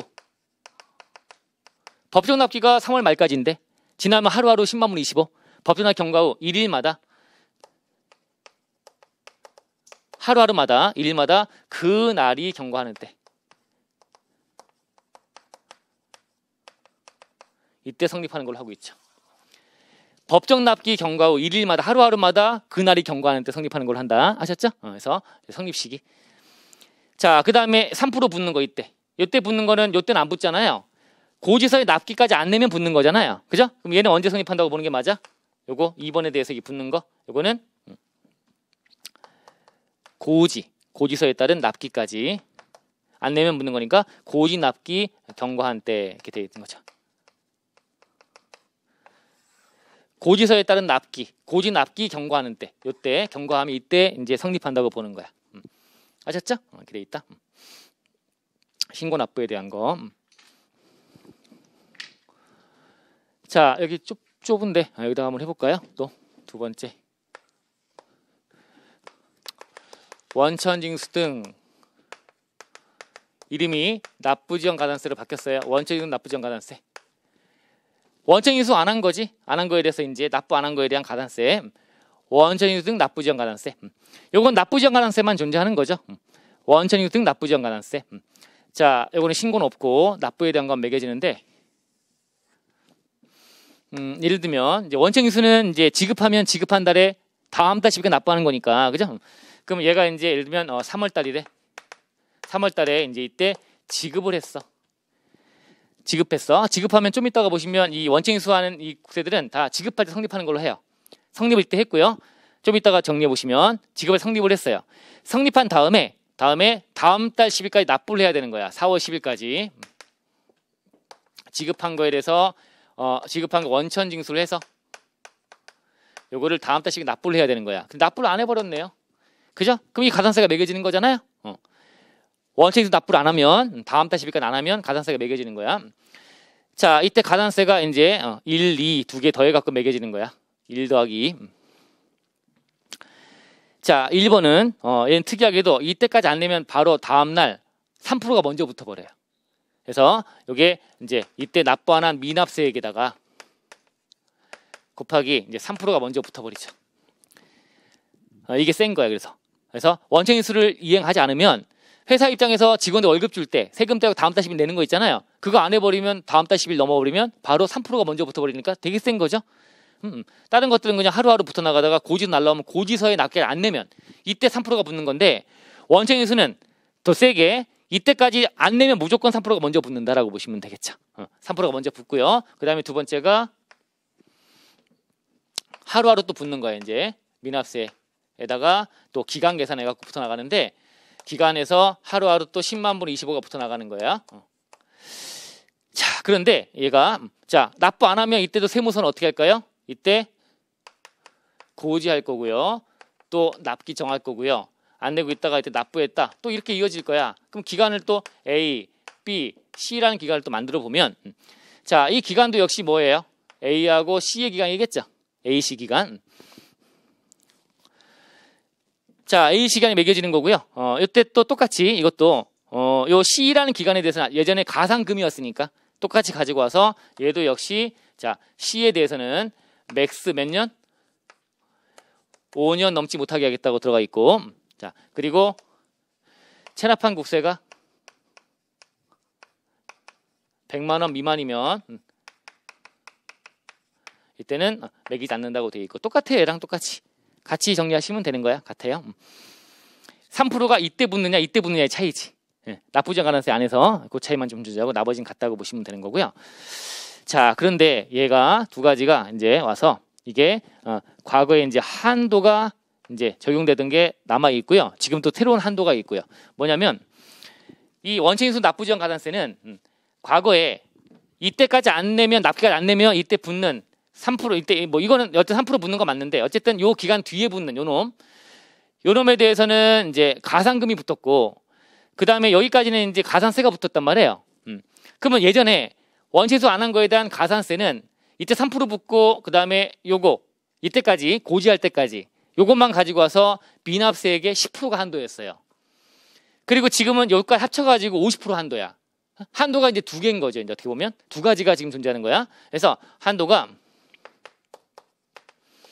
미납한 세액에 곱하기 10% 한도 옛날에 있던 거 10% 한도. 그다음에 지금 현재 한도는 다 합쳐갖고 미납세액의 50% 한도인 거야. 바뀌었는데 이게 지금 어떻게 되냐면 이제 가산세가 여기 1번에 가산세예요. 3% 붙는 거 하고 그다음에 더하기 동그라미 2번에 붙는 가산세 중에 기간이 A하고 C에 대한 거 합쳐갖고 50%고요. 그다음에 옛날에 있던 거 그대로 준용해서 옛날에는 동그라미 1번하고 더하기 동그라미 2번에 A까지만 합쳐가지고요. 여기까지만 해갖고 10% 한도였거든요. 그게 지금도 유지가 되고 있는 걸로 보시면 돼요. 한도가. 그래서 지금은 가상금이 통합돼서 C까지 합쳐가지고 50% 한도가 생겼고요. 근데 여전히 과거에 있던 A까지만 가지고 매기는 가산세 한도는 10%다라고 되어 있는 거다. 옛날에 10%였던 거 그때 유지가 된다고 보시면 돼요. 여기 원천 징수 안 한 거에 대한 가산세다라고 보시면 되고요. 얘도 이제 성립하는 시기는 언제일까요? 뭐 똑같아. 이때 3% 붙는 언제부터? 이때까지 안 내면 바로 붙는 거 아닙니까? 그래서 요거에 대한 성립 시기는 언제일까? 법정 납기 경과한 때. 이렇게 하면 되겠죠? 법정 납부기한 다음 달 10일 이 경과하면 3%가 붙는 거니까 이때 성립한 걸 보면 되겠죠. 법정 납기야. 얘는요. 이때 3% 붙는 거는요. 신고 납부에 대한 거. 이건 고지 납기 경과한 때. 고지 납기 경과한 때 3% 붙는다. 얘는 법정 납기 경과한 때 3% 붙는다. 이렇게 되는 거니까 성립 시기가 다르죠. 표현이. 얘는요. 얘는 언제 성립해? 요거 기간. 요거는 당연히 똑같이 얘도 역시 법정 납기 경과 후 1일마다 매 하루하루마다 그 날이 경과하는 때 이때 이제 성립하는 걸로 하면 되는 거야. 같아요. 그죠? 얘도 법정 납기 경과하고 일일마다 그날 경과하는 때 얘도 마찬가지. 얘만 좀 바뀌네요. 얘 3%가 얘는 법정 납기 경과한 때, 얘는 고지 납기 경과한 때로 돼 있고, 신고 안 한 거에 대한 가능성이 여기 매겨지는 거는 법정 신고 기한 경과한 때, 신고 안 했으니까 매기는 거니까 이렇게 좀 이해해 보시면 돼요. 자, 여기에 이제 성립이다라고 보시면 돼요. 가산세 쪽에서. 자, 교재 가 보시면, 자, 교재, 자, 거기에 72페이지에 가산세, 1번에 무신고 가산세, 신고기한 경과한 때로 돼 있죠. 법정 신고기한 경과한 때, 법정 신고기한 경과한 때, 요 얘기고요. 법정 신고기한 경과한 때 이때 성립하는 걸로 한다. 신고 부성실. 그 다음에 납부지연 가산세는 자 원칙이 법정 납기 경과 일일마다 그날 경과하는 때 이렇게 돼 있죠. 근데 그 안에 3%가 붙는 거, 3% 붙는 거, 이건 납부 고지서 납부 기한까지 납부하자에 따라 붙는 거. 이거는 고지서에 납기 경과하는 때, 고지 납기 경과하는 때, 요 3% 붙는 거 고지서에 납기 경과하는 때 맞죠? 그래 있죠? 고지 납기 경과하는 때. 그 다음에 원천인수 등 가산세는요. 안 한 거에 대한 가산세는 일단 3% 붙는 거는 법정 납기 경과하는 때, 3% 붙는 거, 요 3% 붙는 건 법정 납기 경과하는 때 이렇게 돼 있고 3% 붙는 거. 그 다음에 하루하루 붙는 거는 또 역시 법정 납기 경과 후 일일마다 그 날이 경과하는 때로 돼 있죠. 이렇게 보시면 됩니다. 자, 이렇게 해서 정리를 해봐. 가산세 쪽을 복잡한 내용이지만 잘 정리하시고요. 자, 그 다음에 또 좀 더 보실 것이 밑에 꽃표시예요. 자, 꽃표시 1번이 청산소득에 대한 법인세는요. 언제 성립하냐 이거야. 청산소득에 대한 법인세는 자, 청산소득이 뭐죠? 여태까지 회사가 보유한 자산이 가치가 막 증가했는데 그때마다 과세하지 않고 있다가 미실현 상태니까 실현될 때 과세하는 걸로 기다리고 있다가 청산하게 되면 자녀 재산가액 마이너스 세무상 자기자본을 빼가지고 구하는 거잖아요. 그럼 얘는 언제 성립하는 거야? 매년 자산 가치가 증가하니까 그때 성립하는 걸 보면 맞겠는데 근데 세법은 그렇게 하지 않고 그때마다 미실현 상태지만 세금 내는 건 아니기 때문에 마지막에 문 닫을 때 세금 내는 거니까 그냥 얼버무려 가지고 해산하는 때라고 돼 있는 거야. 회사가 문 닫을 때 그때 성립하는 걸로 보자. 사실은 매일매일마다 가치가 증가한 것들이 다 쌓여가지고 마지막에 청산할 때 세금 내는 거지만 그렇게 보지 말고 그냥 해산하는 때 그때로 하자 돼 있으니까 그냥 암기하면 되는 거죠.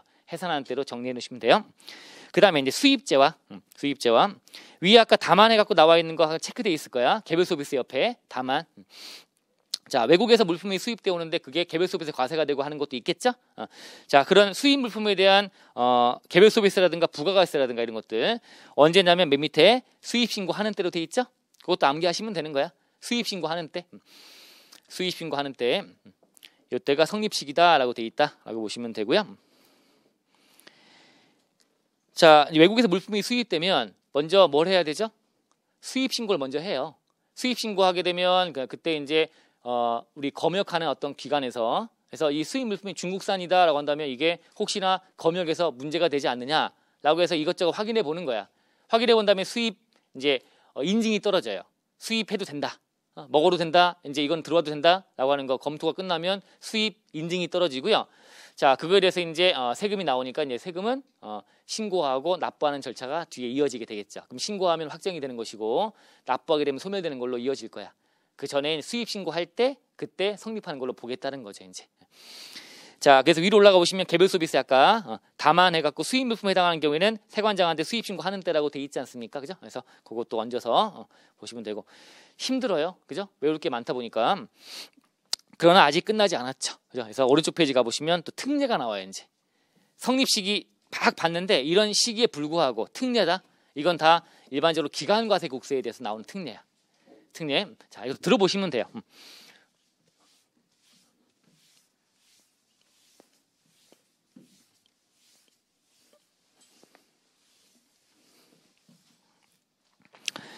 자, 기간과세국세는 자, 우리가 지금 볼게 성립 시기의 특례인데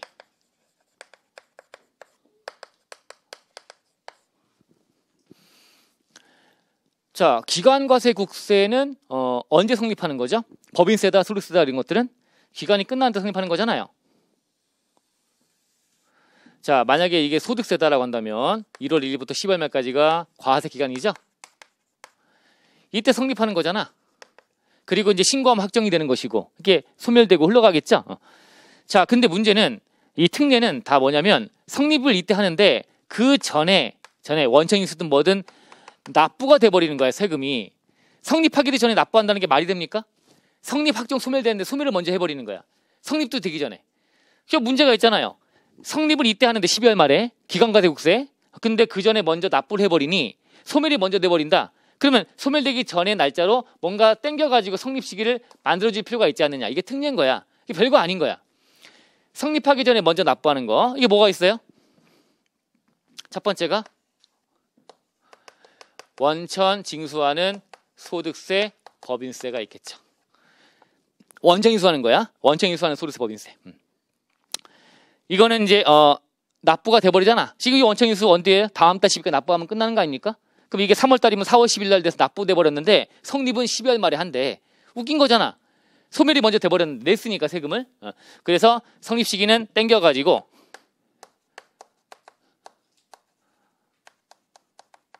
지급하는 때 이때 성립한다. 그래서 아까 제가 지급하는 때 이때 지급하면 이때 성립한다라고 하는 거야. 성립하고 납부가 되면 소멸되겠죠? 성립되고 좀 이따가 보시면 또 자동 확정도 돼. 지급할 성립도 되고 확정도 돼. 그 다음에 납부하면 소멸되는 거야. 이렇게 원천 징수하는 건 12월 말 되기 전에 납부까지 돼버리는 거니까 성립하는 시점을 땡겨가지고 지급할 때 성립하는 걸로 봐버립니다. 이게 첫 번째 원천 징수 소득세 법인세. 두 번째 또 미리 내는 게 뭐가 있을까요? 떠올려 보세요.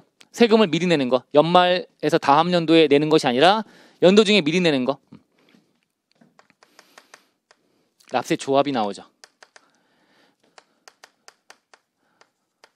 납세 조합에서 징수하는 거. 농산물, 축산물, 수산물 도매업자, 노점상, 그죠? 납세 조합 만들어서 1년치를 예상해가지고 나누기 12 해갖고 매달 조합에서 징수해서 납부하면 5% 깎아준다 세금. 이런 거 있잖아요. 그죠? 납세 조합 징수. 이것도 달별로 끊어갖고 미리미리 내는 거 아닙니까? 납부가 돼버리니까 소멸이 먼저 돼버리는데 성립은 12월 말에 한다는 게 말이 안 되는 거야. 그죠? 그래서 납세 조합 징수도 역시 땡겨가지고 자 매달 하는 거니까 달의 말일로 하고 있는 거야. 마찬가지인 게 예정 신고하는 소득세예요. 예정 신고 소득세는 뭐 두 가지죠. 양도소득세 예정 신고한다든가 또 부동산 매매업자 입장에서 예정 신고를 먼저 하는 경우가 있습니다. 그래서 미리 납부를 해버리는 거죠. 양도했다, 이때 땅 팔았다, 집 팔았다라고 한다면 다음 달 말일까지 납부를 해버립니다. 그럼 납부가 된 거니까 이때 성립은 뒤에 한다는 게 말이 안 되는 거야. 납부가 돼버리니까. 그래서 이제 땡겨놓은 것이 자 이것들은 다 달의 말일. 달의 말일로 하고 있는 달의 말일. 그 달 말일. 양도했다면 그 달의 말일날 성립한 걸로 보는 거야. 그리고 다음 달 말일까지 내는 거죠 이제. 예정신고 납부하는 소득세.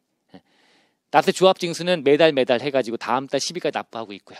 조합징수 납부 이런 것들 이게 다 땡겨놓은 특례다. 자, 세 번째는 중간연합하는 거야. 중간연합이 뭔지 알죠? 소득세나 법인세, 중간연합 소득세 또는 법인세. 중간연합하는 거예요. 자, 미리 이제 1년치의 반만큼 먼저 내는 개념이죠. 소득세는 법인세는 또 6개월 넘어가는 법인이 6개월치를 먼저 내는 개념이고요. 중간연합. 자, 중간연합이니까 이것도 먼저 내는 거 아니야? 그러면 이제 다 지나갖고 성립한다고 하면 안 되는 거야. 미리 땡겨가지고 그 기간 끝날 때 6월 말 끝나면 그때 성립하는 걸로 하죠. 땡겨가지고 중간연합하는 소득세 법인세. 마찬가지인 게 예정 신고하는 부가세예요. 부가가세. 예정 신고하는 부가세도 마찬가지. 이것도 그 기간이 종료할 때 이때 성립하는 걸로 하는 거예요. 6월 말, 3월 말 이렇게 해서 끝날 때 그때 성립하는 걸로 한다. 아셨죠? 그래서 다 똑같은 얘기 아닌가? 성립 시점을 땡겨놓은 거다 이거죠. 미리 납부하니까. 자, 네 번째. 수시부가하는 국세예요. 수시부가.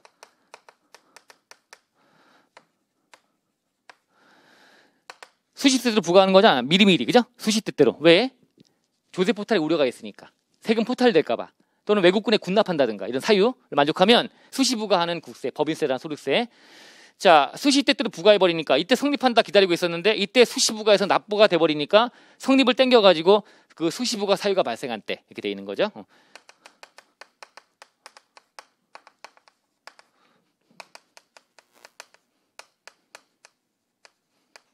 이때다라고 돼 있는 거야. 이게 성립시기의 특례다.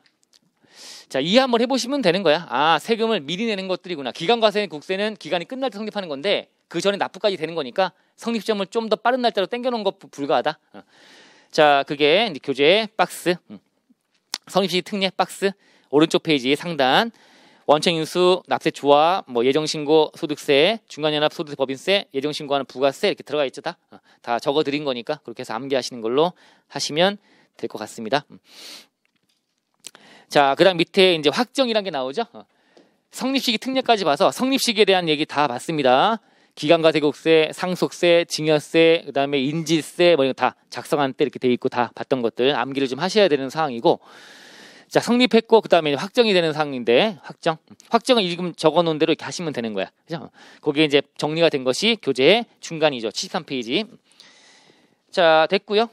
자, 그리고 밑으로 가보시면 자동 확정이 나와요. 이제 성립할 때 다시 확정이 돼버린다는 거야. 바로 자동으로. 성립할 때 자동 확정이 된다. 자, 이것도 이제 5가지가 나와 있네요. 자, 먼저 인지세가 있네요. 인지세는 아까 성립과 확정과 소멸이 같이 된다면서요? 그죠? 작성할 때 성립, 그 다음에 거기 금액이 적혀 있네. 나 확인했으면 확정이 돼버리죠. 그리고 인지 붙여서 내면 소멸된다라고 하는 거니까 인지세 당연한 거고. 여기 원천인 소득세 법인세 이거 있죠? 지급할 때 성립하고 바로 그때 확정으로 되는 거야. 그리고 다음 달 10일 내면 소멸되는 것이 이제 성립과 확정이 자동으로 된다고 보시면 되는 거고요. 납세 조합이 징수하는 소득세 마찬가지입니다. 이런 것도 들어가 있고요. 그 다음에 네 번째가 중간연합하는 법인세가 들어가 있습니다. 중간연합하는 법인세. 그 중간연합은 소득세도 있는데 왜 법인세만 있을까? 자동 확정에. 법인세만 여기 자동 확정이 들어가 있어요. 소득세 안 들어가 있어요. 중간연합하는 게. 왜 그럴까요? 자, 그리고 여기 나와 있는 것도 사실은 엄밀히 따지면 정확하게 중간에 뭐 문제가 좀 있어갖고 좀 규정을 정비하긴 한 건데 어쨌든 기본적으로는 중간연합하는 법인세 중에, 자, 우리 법인세 중간연합은 둘 중에 선택하는 거 아닌가? 여러분 중간연합 기억나시나요? 법인세 중간연합.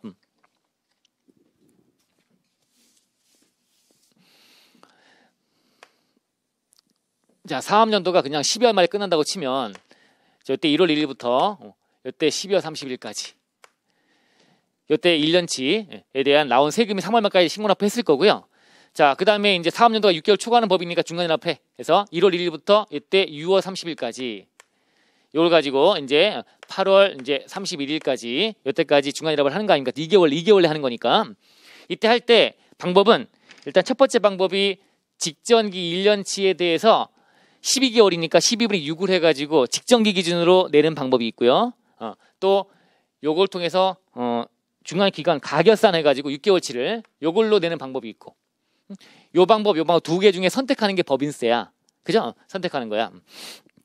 그 중에 정확히는 직전 연도에 반만큼 내는 경우야. 자, 보세요. 자동 확정이라는 얘기는 성립함과 동시에 확정이 돼야 되는데 중간연합하는 법인상 소득세나 언제 성립하는 거야? 여기 있죠? 기간 종료일이니까 얘가 6월 말 되면 이때 성립하는 거 아니야? 이때 성립하는 거지. 이때 성립하는 거야. 법인세가 성립을 하는 거야. 중간에 법인세가 성립하는 거야. 근데 이때 자동 확정이 된대. 확정이 되려면 만약에 가결산 통해서 하는 거라고 한다면 확정이 돼야 안 돼요. 이건 지금 알아 몰라 금액을. 성립을 하는데 금액을 언제 알아? 8월 말 돼야 금액 아는 거 아니야? 가결산 해봐야 되는 거니까. 그죠?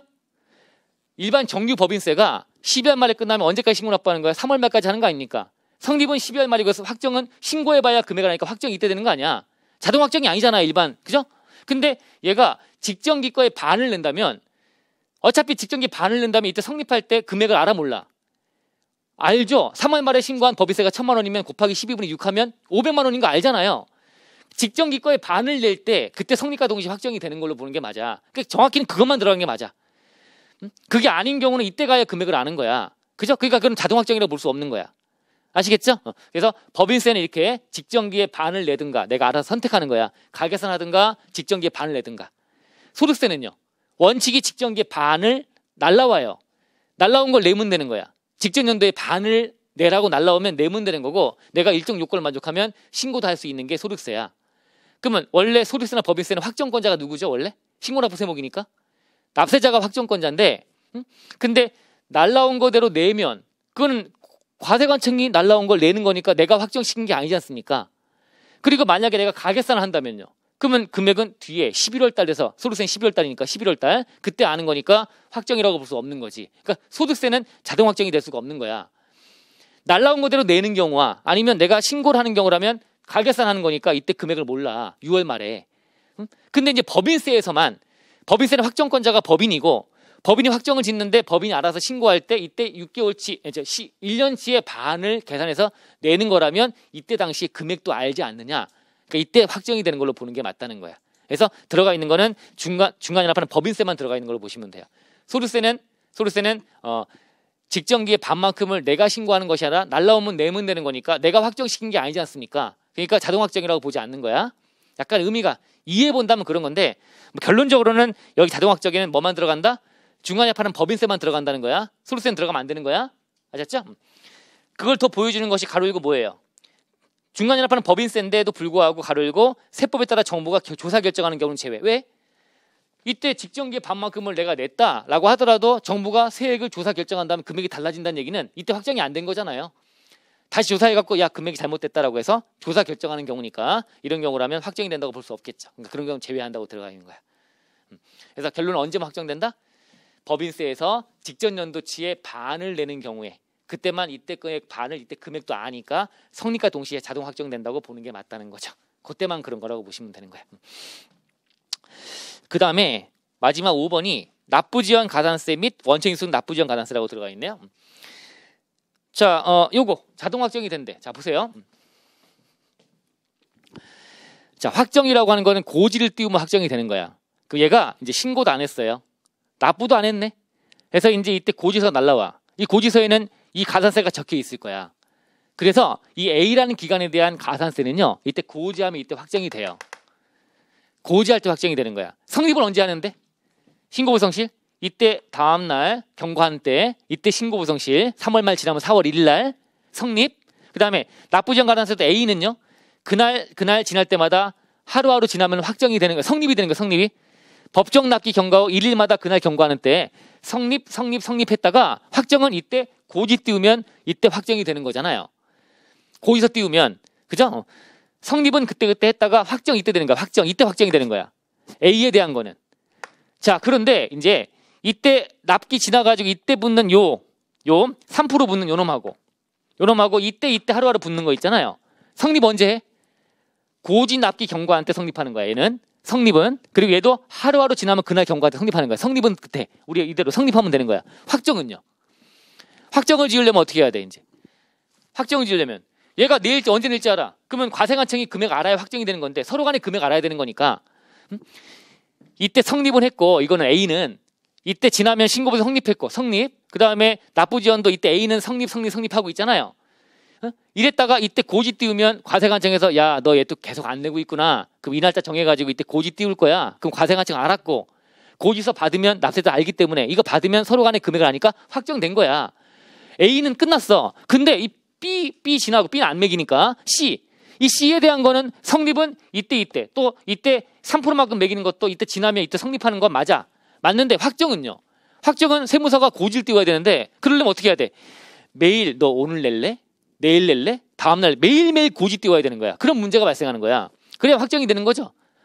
문제 이렇게 할 수 있어 없어? 없다 보니까 국세징수법에서 고지 띄우지 않고 세금을 걷어갈 수 있다는 거에 넣어버렸어요. 고지 안 보내고 이제 세금을 걷어가는 거야. 지가 알아서 지가 내야 되는 거지 이제. 그러면 이건 언제 확정되는 걸 봐야 돼? 어쩔 수 없잖아. 매일매일 그때마다 고지서 띄울 수 없으니까 그냥 자동 확정이라고 해버린 거야. 뭐를? 요거 3% 매기는 것과 요 C, 요 두 개가 3% 매기는 것과 요 C, 요게 자동 확정이라고 들어간 거야. 그래서 뭐가 언제 뒤? 고지 납기 경과 후에 가산세에 한정한다고 돼 있어요. 거기 들어가 맨 밑에 가보시면 가로 열고 납부 고지서에 따른 납기 후에 가산세를 한정한다고 돼 있잖아요. 그죠? 뭐란 얘기야? 3% 붙는 것과 그 다음에 하루하루 붙는 거 요거 C에 대한 것만 자동 확정이 되는 거야. A는 자동 확정이 아니야. A는 이때 확정되는 거야. 이 고지하면 확정되는 거야. A는 근데 요거 3% 붙는 것과 C가 여기 원청인수는요. 얘는 이때 3%가 붙는 거니까 당연히 이거는 이때 고지하면 확정될 거니까 이거 말고 뭐만 요때 하루하루 붙는 요것만 C만 3% 이때 붙으니까 3%가 이때 붙으니까 이건 아니고 요 하루하루 10만불 25 요거만 자동 확정이 되는 거야. 고지서의 납기 경과 후에 가산세를 한정해서 얘만 자동 확정. 얘는 요거하고 여기 3% 붙는 것과 3%와 C가 자동 확정. 얘는 여기 10,000분의 25 하루하루 붙는 것만 자동 확정. 자동 확정, 자동 확정. 아시겠죠? 이 뒤에 대한 것만, 요것만 자동으로 확정된다. 라고 들어오게 된 거야, 이제. 최근에. 작년에 개정된 거죠. 아셨죠? 그래 있습니다. 자, 이렇게 정리하시면 됐고요. 자, 다음 페이지 한번 가보시면 하나만 더 얘기하고 잠깐 쉬어볼게요. 쉬고 나서 제적기간 이런 얘기들 가지고 좀 더 한 타임만 더 하고, 그래서 오늘 좀 많이 진행을 해야 내일 좀 편하겠죠? 그래서 제적기간 얘기까지 좀 정리해 볼게요. 자, 이제 잠깐 보실 게 74페이지 상단에 경정 등의 청구예요. 자, 이건 뭐냐면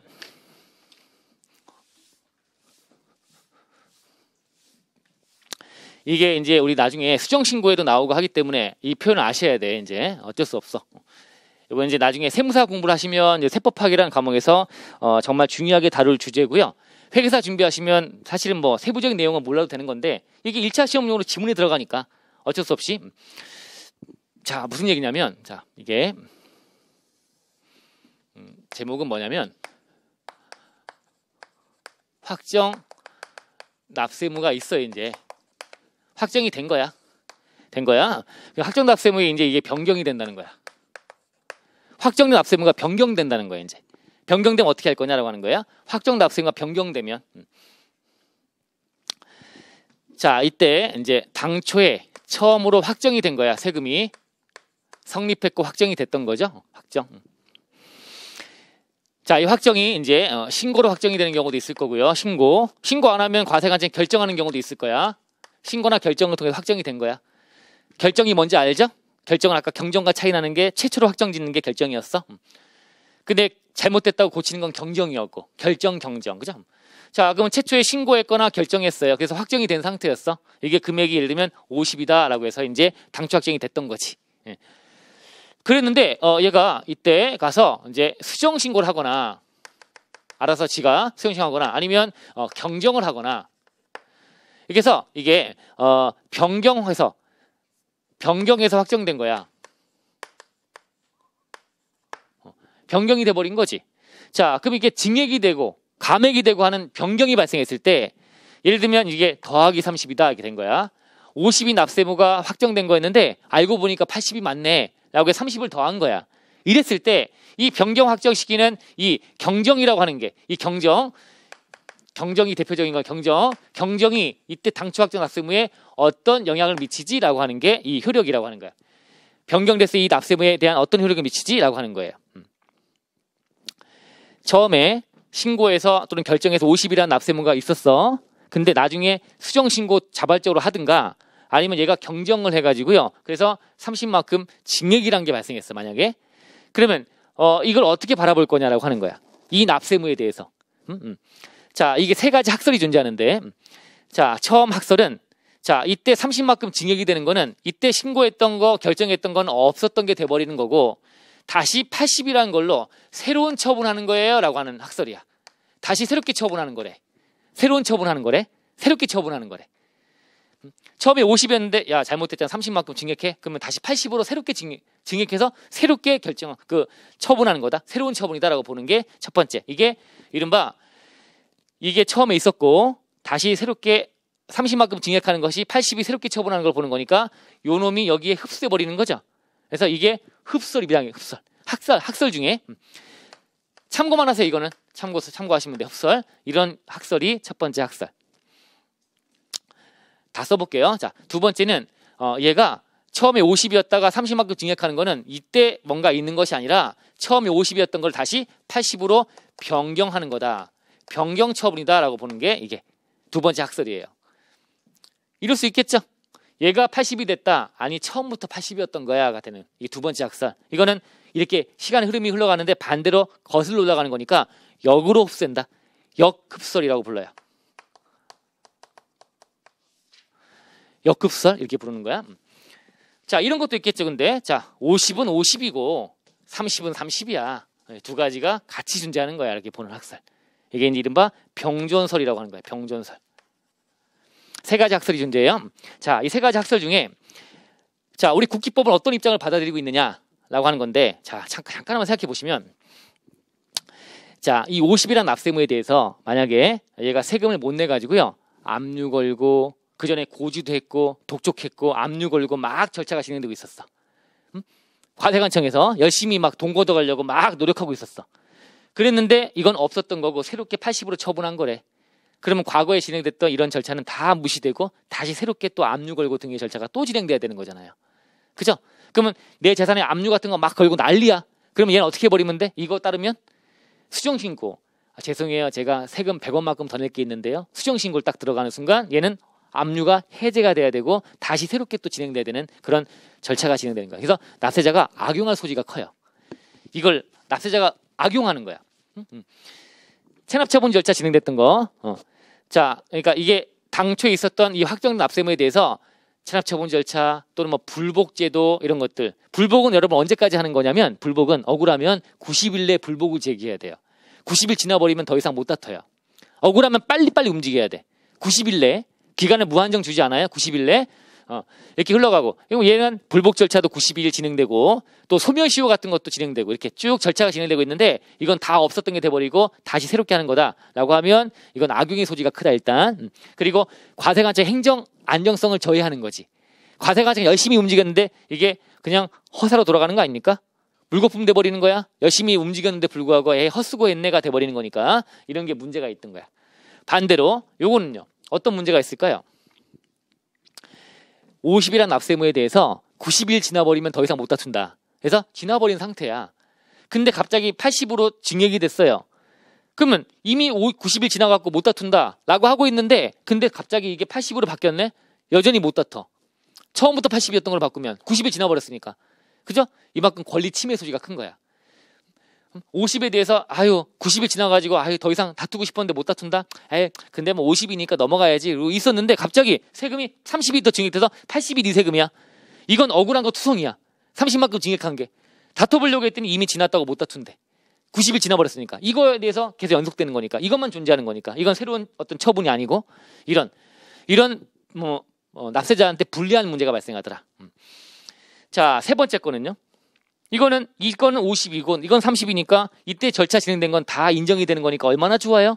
행정 안정성 유지가 되는 거잖아요. 근데 큰 단점이 있어. 뭐야? 어떻게 납세무를 쪼개니? 라고 하는 거예요. 아까 부인정 소금 얘기했던 거. 납세무가 하나지 어떻게 쪼개니? 이 하나의 납세무를 가지고 이걸 50과 30을 쪼개갖고 별도로 판단하는 거는 이론적으로는 이거는 말도 안 되는 거다. 라고 하는 거예요. 근데 안정성 유지가 된다는 큰 장점이 있는 거죠. 50은 그대로 유지가 되는 거니까. 별개로 진행하는 거니까. 소멸시효, 불복 이런 거 다 따로따로 진행하는 거니까 안정적이다라고 하는 거예요. 별개로 놀면 되는 거니까 이런 장점은 있지만 단점도 있다. 이론적으로 모순이다라고 하는 거야. 다 장단점이 존재하는 거야. 이 중에 우리 국기법은 어떤 입장을 취하고 있느냐. 그걸 여러분 외우셔야 되는 거야. 국기법은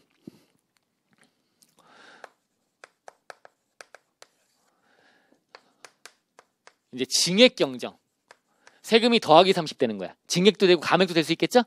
징액경정은 이론적으로 모순임에도 불구하고 병존설 입장을 취하고 있어요. 그만큼 우리 법에서는 행정 안정성, 세무공무원의 노고를 취하해 주는 거야. 열심히 일했는데 근데 물거품 내보내면 안 되는 거죠? 그래서 따로 노는 거야. 병존설 입장을 취하고 있어요. 징액경정은 병존설. 그래서 이 30만큼 징액한 거는 얘한테 영향을 미쳐 안 미쳐? 전혀 안 미치는 거야. 얘는 따로 노르기 때문에. 그래서 이 표현 교재 들어가 볼게요. 동그라미 1번 교재 상단에 74페이지. 세법의 규정에 의해서 당초 확정된 세액을 50을 증가시키는 30만큼 증액하는 경정의 경우에 당초 확정된 세액 50에 대해서는 국기법 또는 세법에 정한 권리부과에 영향을 미친다 안 미친다? 안 미친다라고 되어 있는 거야. 별개다라고 하는 거야. 병존설을 보여주는 표현이야. 이 표현은 그대로 숙지. 지문에 들어가니까 징액경정은 당초 확정된 납세무에 대한 세액에 대한 권리무관계 영향을 미친다 안 미친다? 안 미친다. 아셨죠? 이게 병존설을 보여주는 거야. 영향을 안 미치는 거야.